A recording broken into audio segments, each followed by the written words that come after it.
This is rarer than this, yet they can both be made infinitely.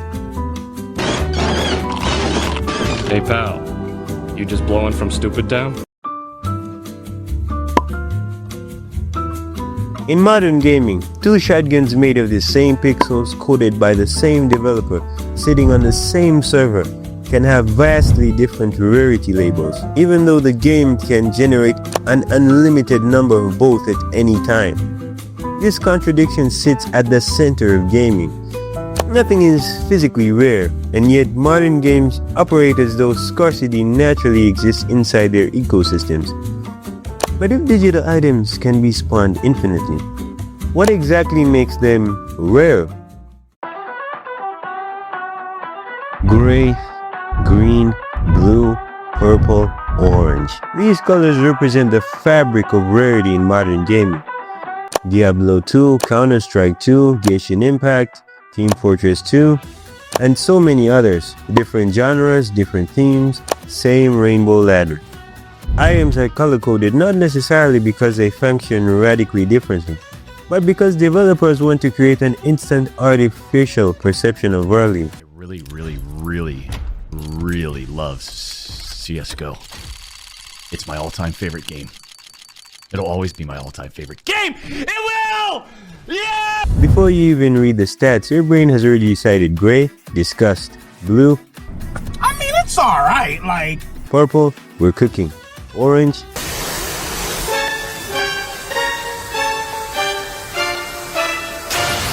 The hierarchy is so universal that we don't even question it anymore, we just obey it.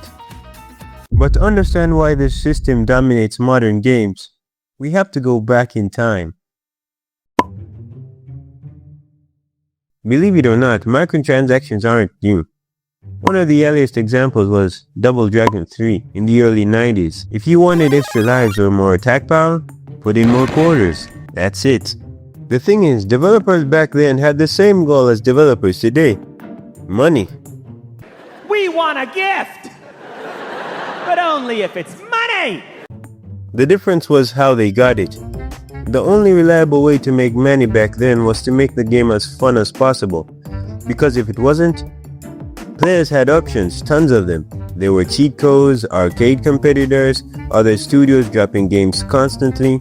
It was an all-out war for your attention. And no matter which developer won, us gamers, we were eating, and we were eating good. Finger licking good! Well, not me, I wasn't born yet, but you get the point. Fun was the business model. The problem? It wasn't predictable. If players didn't like your game, you didn't get paid. There was too much competition. According to the World Economic Forum, between 1970 and 2020, the gaming market grew from $44 billion to $171 billion. To put that into perspective, the video game industry now makes more money than the movie and music industry combined. Budgets of games skyrocketed, marketing costs exploded, development became riskier.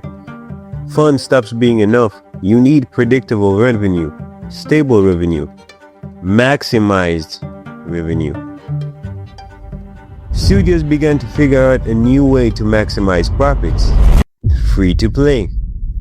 Instead of charging you up front, the game would be free, but once you're inside, you're bombarded with microtransactions, skins, boosters, loot boxes, bundles, limited time offers, only available for 3 hours.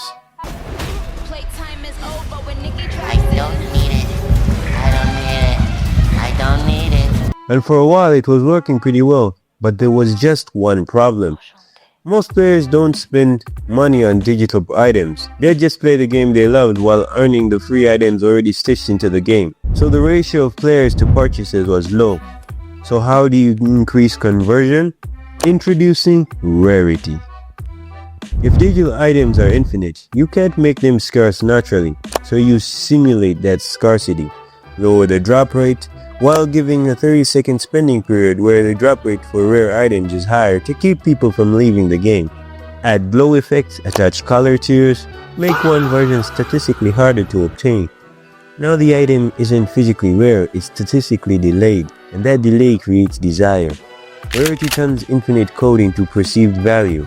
It's better because the algorithm says it should feel rare.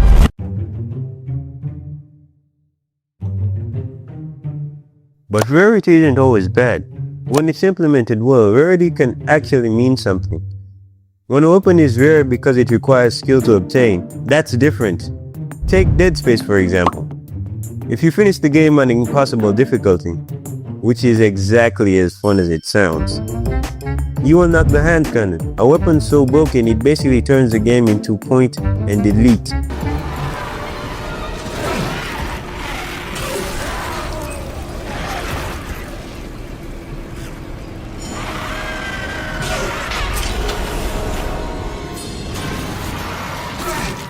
It wasn't rare because the drop rate was 0.3. It was rare because you survived something the game actively designed to break you. But to the people who spend billions on loot boxes and help turn gaming into the hellish landscape it is today, we'd like to know who you are. No wait, we do.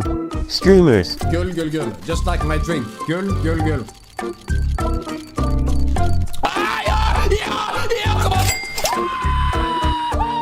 Joke by the way, stay calm. Well, normally this part of the video would be where I wrap up everything nicely. Hopeful music fades in. I stare thoughtfully into the digital distance. I say something profound like, maybe the real legendary item was the fun we had along the way. Anyway, bye!